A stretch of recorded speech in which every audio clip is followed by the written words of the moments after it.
Hey YouTube, this is Southern Purple 1. I'm bringing you another one about the US dollar. I just brought you one, but I thought this was so important. This was just published on the RT. I want to read it to you. This is just showing you the further decline of the US dollar. Am I beating a dead horse? Yes, I am. But I want to get it through your head that this is so important. With this happening, this could cause us to go into World War III. Why do I say that? The only thing that will save the US dollar at this point is World War III. There's nothing else out there that can save it. There's nothing domestically we can do.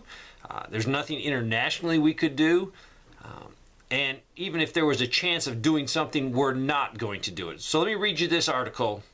The yuan displacing dollar on the Moscow exchange. The share of Chinese yuan on the Moscow exchange hit an all-time high in March, the Bank of Russia reported in its monthly financial market. The yuan accounted for 39% of total volume of trading in major currencies, up from 37 in February. So we went from 37 to 39 from February to March. That's huge. 2% is a big jump just in itself. Meanwhile, the dollar shares dropped to 34 from 36% in the prior month. To compare, the greenback shares a year ago was 87.6, while the yuan was just 0.32. So a year ago, we were at 87.6, and China wasn't even at 1%. So in a year, it's been a drastic, huge change. In a month, it's been a big change of 2%. Market participants continue to reduce the volume of transaction in toxic currencies in exchange trading. And they are toxic because the sanctions we put on Russia, we thought were going to push them in a direction of peace and stopping the war. It's actually speeded up the destruction of the US dollar.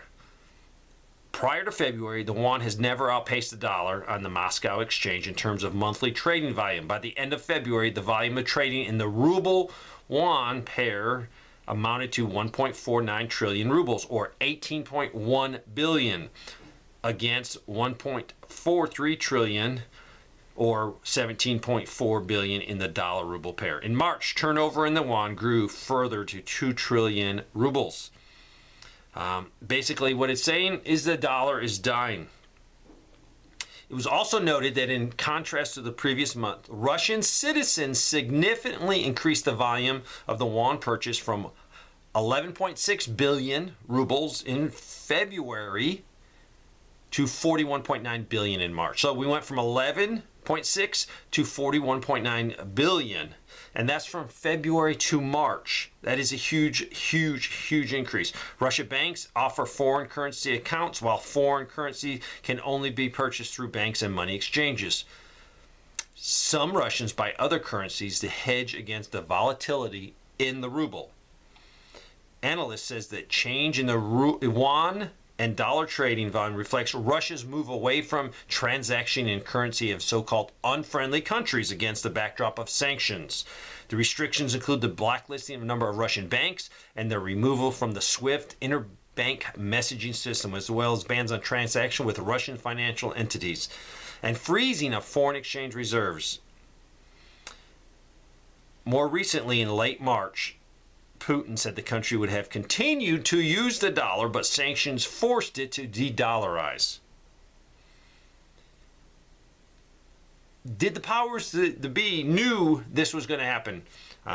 If you start banning people from using the dollar's not used as much, it becomes a little bit worthless. They have to, the sanctions countries have to find another means to exchange. That's just common sense. So if you're wanting the dollar to grow in strength, you'd want everyone to use it, not to limit countries that you don't like. So some of you said, Dave, whatever that means. It's all mumble jumble to me. The bottom line is another further evidence that the dollar is declining, and the yuan is going to be the reserve currency of the world. If the yuan or a group of countries' dollar is the reserve currency. Doesn't matter. It will mean the decline of the U.S. dollar. And China would gain economically. And because it would gain economically, it will gain militarily. The stronger they can be, it's going to project militarily. And we are weakening. I've had some further updates from some inside sources that are in the business of making weapons for the United States government. They supply the military. Two sources says it is bad beyond human comprehension. They're redesigning things because they can't get certain parts to build them, so they're redesigning it. The amount of drawdown in our ammunition, our weapon systems, is astronomical. Even the U.S. military said they could probably only sustain 2 weeks of war with China. Watching the documentary on World War II, I just finished it. It was many, many hours long. It showed that when Germany lost its manufacturing base because it was destroyed or bombed or captured, they lost the ability to win the war. At that point, they fought for another year, but it was futile. They could not put stuff back in service. They had no new equipment, no new ammunition, no new anything.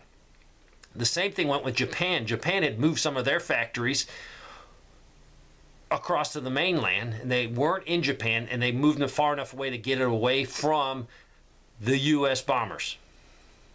When Russia ended the war with Germany, they did get involved, and they went across to attack Japan. Immediately, they captured these factories that were pumping out munitions. When they captured these factories, Japan was done.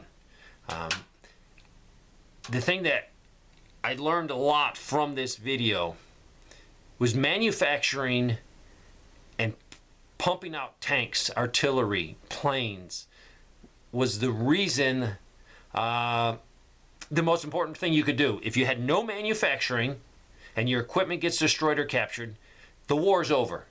We have that. We have no ability to manufacture anything. Yes, if you look at some of the companies saying, well, it's going to take us years to replace what we've sent overseas. That is looking at it in an environment that is still friendly to the United States.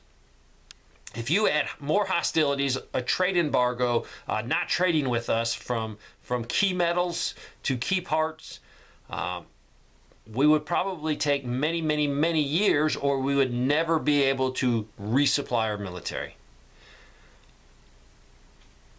The death of the dollar will only save us if the United States goes into World War III. Now, I'm not saying go into a nuclear war. I'm saying World War III. Now, could it lead to nuclear war? It definitely can. This story is very important. The dollar is dying in front of our eyes. The key take a point from this, I want you to take away from that, is just keep prepping. I'm sort of beating a dead horse. But it gives you more ammunition to hopefully help someone else. And you can say, hey, look at this, look at this, look at this. I will link this article so you'll have more evidence to show people that are on the fence, to try to get them to say, hey, maybe I need to de-dollarize myself, or take some money and put it into land, put it into physical objects that have value no matter what. I'll put a link there. Keep prepping. Don't get discouraged. A lot of you say, man, that's terrible news. It's depressing. It's not depressing. It should be to the point where it gives you a clear focus. It makes your focus crystal clear on what you need to do. And that's what I want you to do. You can't control what's happening, but you can control your life. Thanks for watching.